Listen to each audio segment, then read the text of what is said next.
Hello बच्चों, कैसे हो आप लोग। उम्मीद है बहुत अच्छे होंगे और बहुत मन लगा के अपनी पढ़ाई भी कर रहे होंगे। तो आज की क्लास में हम लोग बिहार बोर्ड के क्लास 6 के हिंदी के चैप्टर 16 को पढ़ेंगे, साथ में क्वेश्चन आंसर भी करेंगे। चैप्टर 15 तक हम लोग कंप्लीट कर चुके हैं, क्वेश्चन आंसर भी 15 चैप्टर तक कंप्लीट हो चुका है। चैप्टर 16 है स्वार्थी दानव। बहुत ही इंटरेस्टिंग कहानी है, तो बहुत मज़ा आएगा आप लोगों को। शुरू करते हैं। हर रोज़ अपराह्न में जब बच्चे स्कूल से लौटते तो एक बाग में जाकर खेला करते थे। मुलायम हरी घास से भरा हुआ एक विशाल सुंदर बाग था। जहाँ तहाँ घास के ऊपर तारों की तरह सुंदर फूल खिले थे। वहाँ 12 सतालू के पेड़ थे जो बसंत के समय लाल और मोती की तरह चमकीली कोमल कलियों से भर जाते थे। तो जैसे आप लोग शाम में खेलते हो ना, उसी तरह बच्चे जब स्कूल से लौटते थे तो वे सभी बाग में जाकर खेलते थे। बहुत ही सुंदर बाग था, जहाँ बहुत मुलायम मुलायम घास था। विशाल मतलब बहुत बड़ा कैंपस था, जहाँ तहाँ घास के ऊपर जो है सुंदर फूल खिले हुए थे। और वहाँ पे जो है 12 सतालू के पेड़ भी थे जो बसंत के समय लाल और मोती की तरह चमकीले कोमल कली जो है उस पर आ जाता था, उसे भर जाता था। शरद काल में फलों से लदे रहते। पेड़ों पर बैठे पक्षी इतने मधुर स्वर में गाते कि बच्चे खेलना छोड़कर उसका संगीत सुनने लगते थे।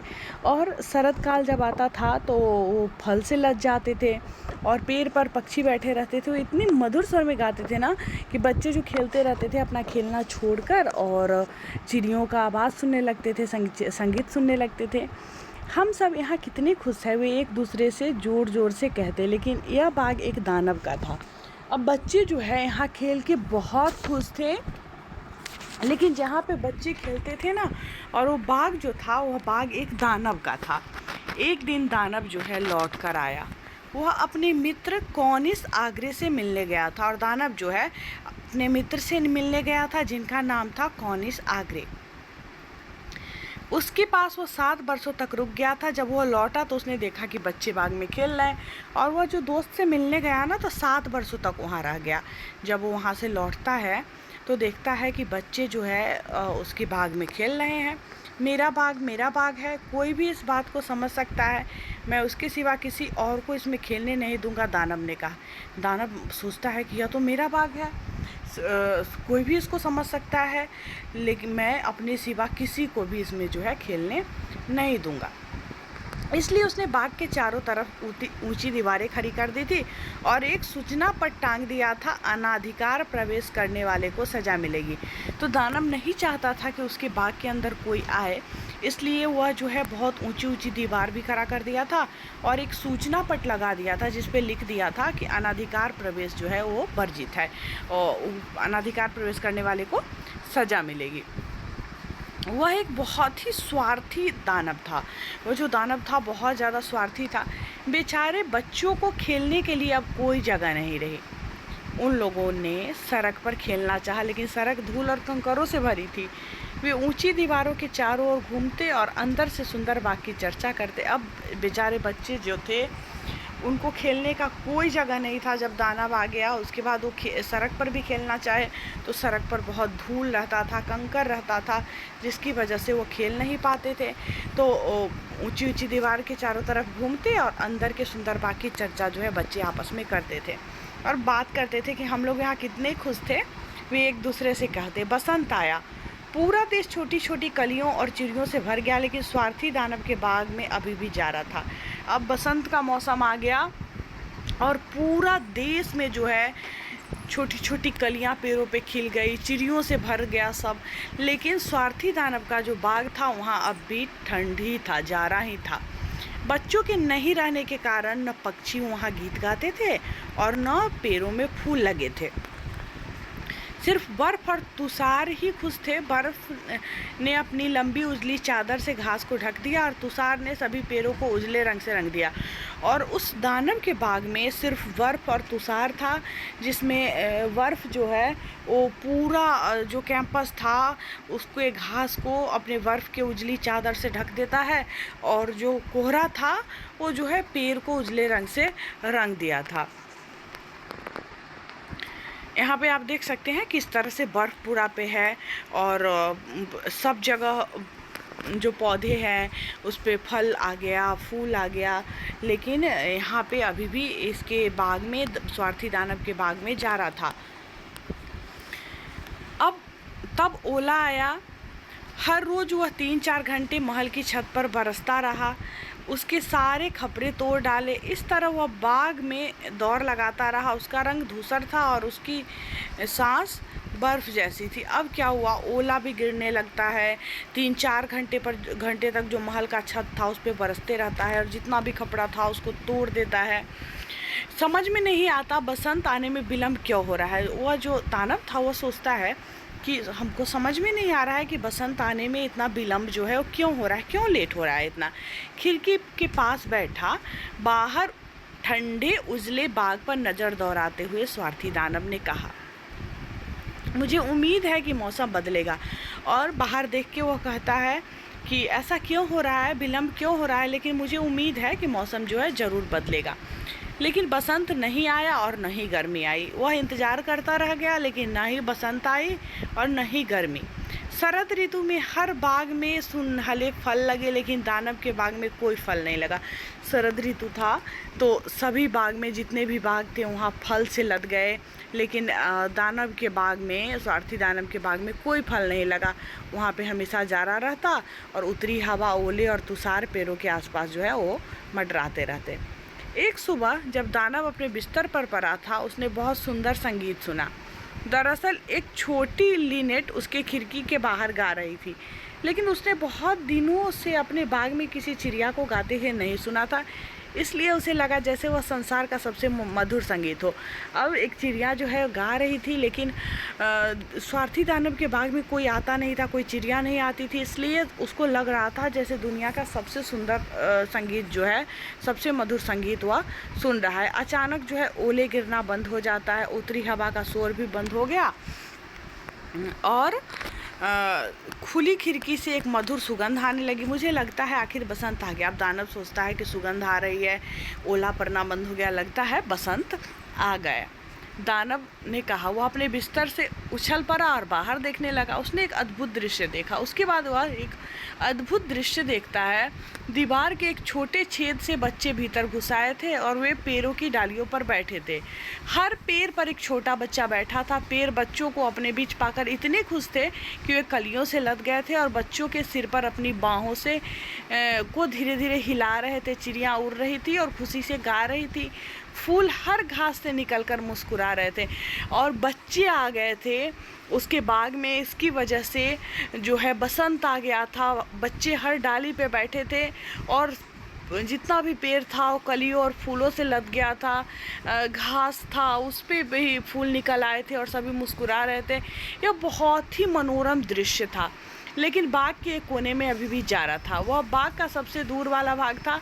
वहाँ एक छोटा लड़का खड़ा था। वह इतना छोटा था कि वह पेड़ की टहनियों को छू नहीं पा रहा था। अब बाग का जो एक हिस्सा था वहाँ पे अभी भी जारा ही था और एक छोटा सा बच्चा वहाँ पे खड़ा था और वह इतना छोटा था ना कि उसका हाथ टहनियों तक नहीं पहुँचता था और वह फूट फूट के रोने लगता है। चारों ओर घूम रहा था। बेचारा पेड़ अभी भी बर्फ़ और तुषार से ढका था और वहाँ का जो पेड़ था जहाँ पे वो बच्चा था छोटा वाला, वो अभी भी बर्फ़ और तुषार से ढका था। बाकी सभी पेड़ों पे छोटे छोटे बच्चे जो है बैठे थे। उत्तरी हवा जो है उसके ऊपर गरज रही थी। चढ़ो छोटे बच्चे, पेड़ ने कहा और उसने अपनी डालियों को यथासंभव नीचे झुका दिया।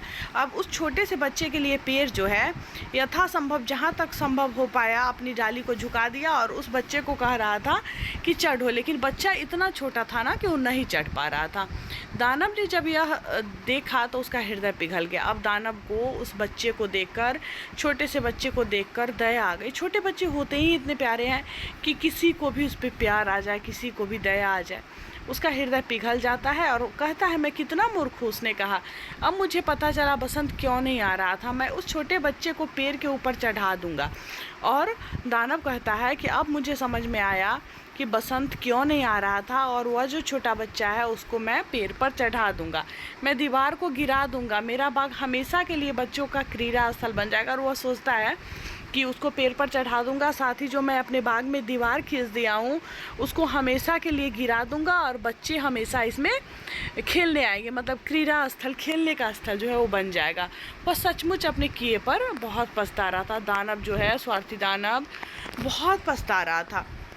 वह नीचे उतरा और धीरे से अगला दरवाज़ा खोलकर बाग के अंदर गया। अब उसको बर्दाश्त नहीं हुआ तो नीचे उतरता है और अगला दरवाज़ा खोलकर बाग के अंदर जाता है। जब बच्चे उसको देखते हैं तो इतने भयभीत हो जाते हैं ना कि सब डर के मारे भाग खड़े होते हैं।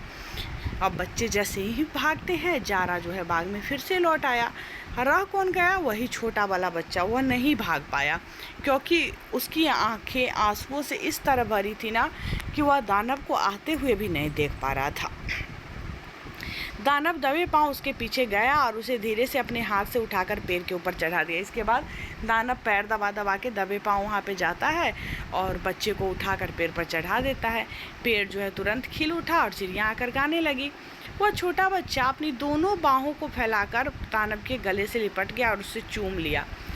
अब दूसरे बच्चों ने देखा कि दानव अब कठोर नहीं रहा, तब वे दौड़ते हुए आए और उसके साथ बसंत भी आ गया। अब वह छोटे से बच्चे को उठा के उस पर चढ़ा देता है पेड़ पे।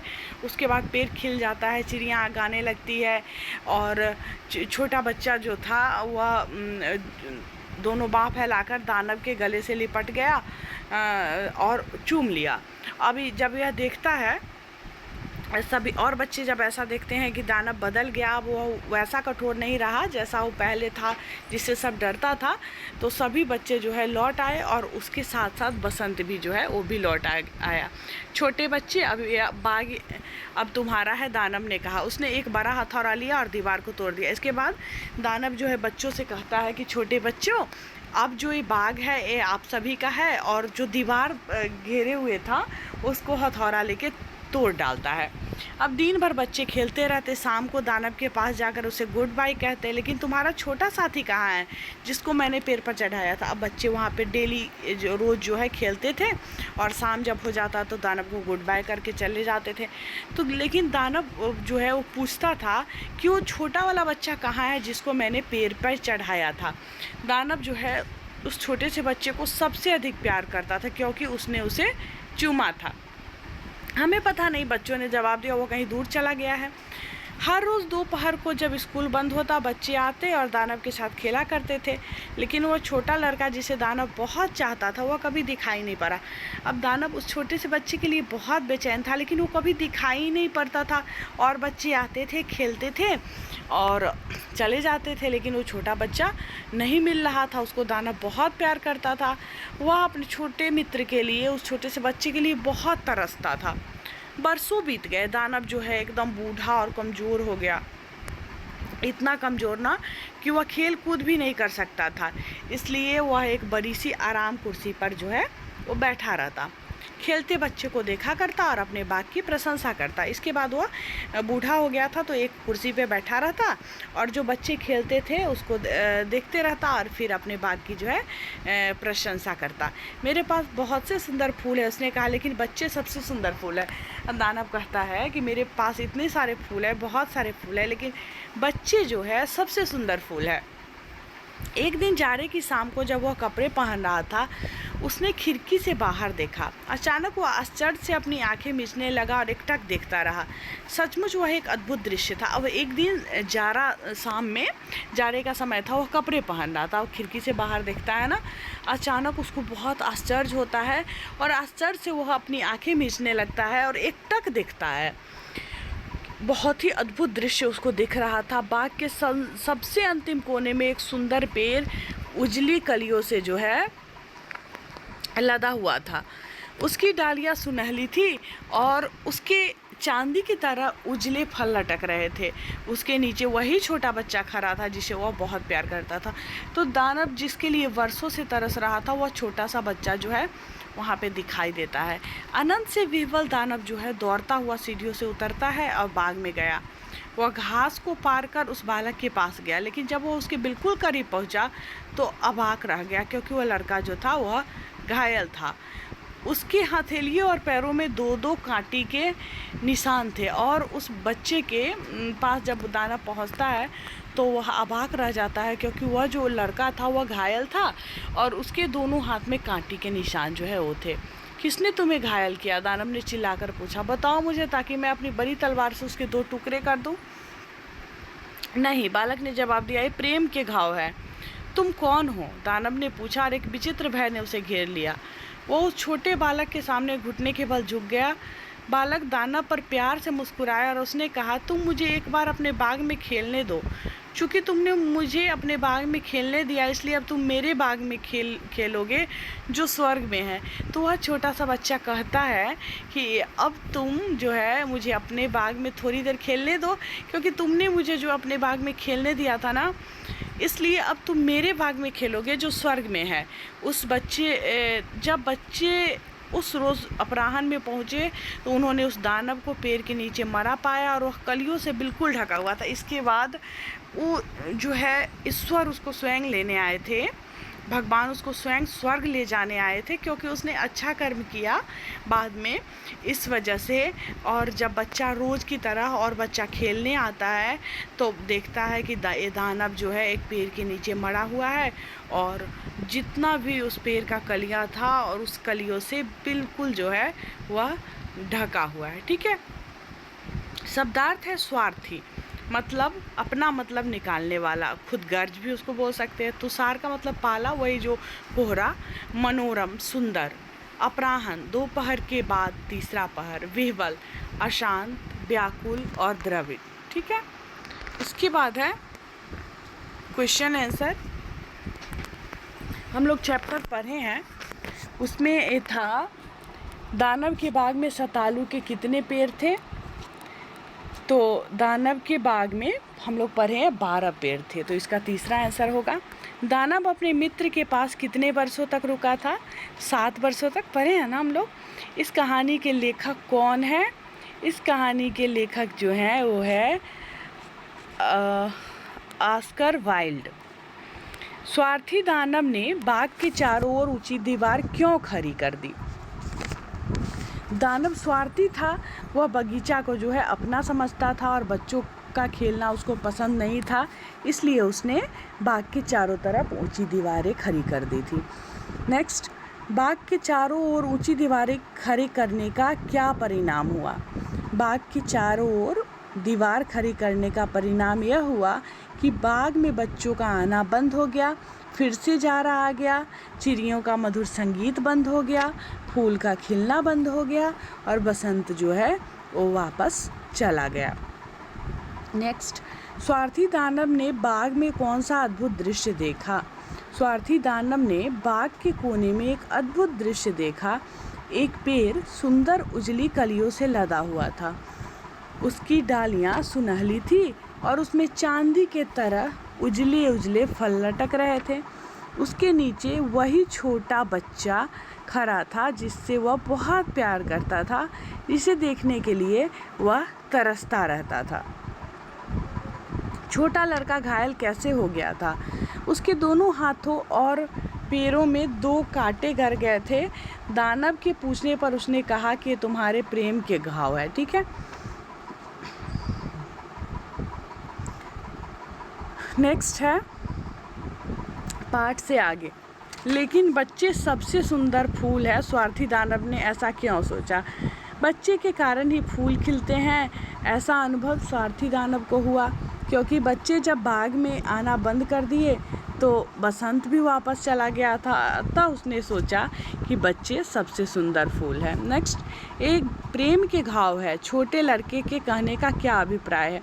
दानव के हृदय में उस छोटे लड़के के प्रति अत्यधिक प्रेम था, वह उसके दर्शन के लिए तरसता रहता था। हम तुम्हारे प्रेम से घायल हो गए हैं, यही छोटे लड़के के कहने का अभिप्राय था। नेक्स्ट है, स्वार्थी दानव को कब महसूस हुआ कि उसने बहुत बड़ी गलती कर दी? जब उसने स्वार्थवश अपने बगीचे के चारों ओर दीवार खड़ी कर दी। जब बच्चे बगीचे में आना बंद कर दिए तो बसंत जो है वह वापस चला गया। फिर से पड़ने लगे, ओला गिरना प्रारंभ हो गया, चिड़ियों का मधुर संगीत बंद हो गया, तब स्वार्थी दानव को अनुभव हुआ कि उसने बहुत बड़ी गलती कर दी। अनाधिकार प्रवेश निषेध, ऐसा वाक्य और कहाँ कहाँ लिखा जाता है? बहुत जगह आपको लिखा हुआ है मिलेगा, और अगर वहाँ पे लोग प्रवेश करते हैं ना तो उसको जो है सज़ा मिलती है, ठीक है। तो वैसे जगहों पर प्रवेश नहीं करना रहता है। ऐसा वाक्य आपको कहीं भी दिखाई दे सकता है लिखा हुआ, ठीक है। भारतवर्ष में कौन कौन सी ऋतुएं हैं? आपको सबसे अच्छी ऋतु कौन सी लगती है?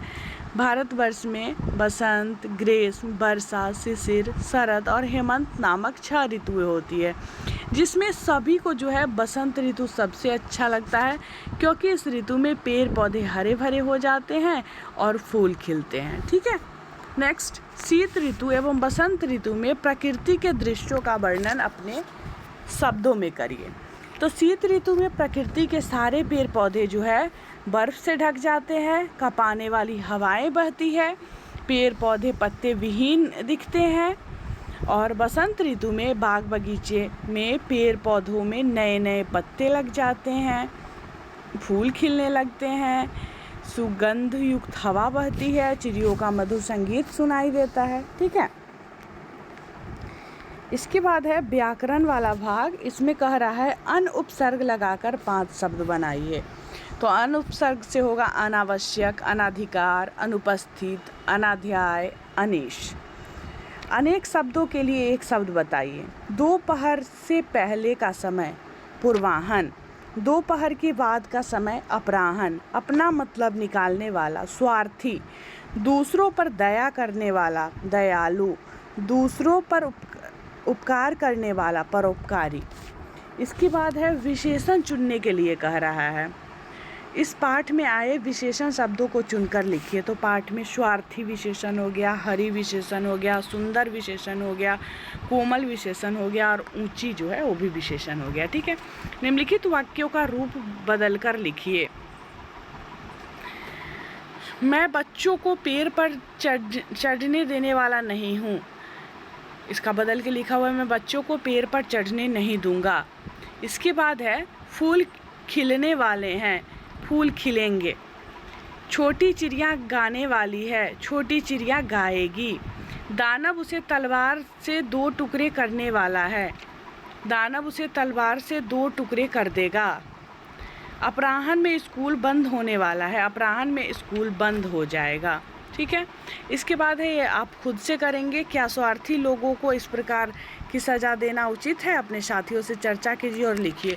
तो अपने साथियों से चर्चा करना है और पता करना है कि क्या जो स्वार्थी लोग होते हैं उनके साथ इस तरह का होना चाहिए, क्या उनको ऐसी सज़ा देना उचित है, ठीक है। तो चलिए आज की क्लास में बस इतना ही। आप वीडियो को रोक के बार बार पीछे करके भी क्वेश्चन आंसर को कंप्लीट कर सकते हैं, क्योंकि लिख के मैं पढ़ाऊँगी ना, जब लिख के क्वेश्चन आंसर करवाऊँगी तो वीडियो और भी बड़ा हो जाएगा। वैसे ही 23-24 मिनट का क्लास हो गया, तो अगर उसको लिख के करवाओ तो फिर घंटों से भी ज़्यादा बड़ा हो जाएगा। तो इस वजह से मैं बोल देती हूँ, तो आप लोग इतने बड़े तो हो ही गए हैं कि सुन के आसानी से लिख लेंगे। तो चलिए, आपको मेरा क्लास कैसा लगा मुझे कमेंट में ज़रूर बताएंगे, अपने दोस्त के बीच शेयर करेंगे वीडियो को। मिलते हो फिर मैं नेक्स्ट क्लास में, तब तक के लिए बाय बाय।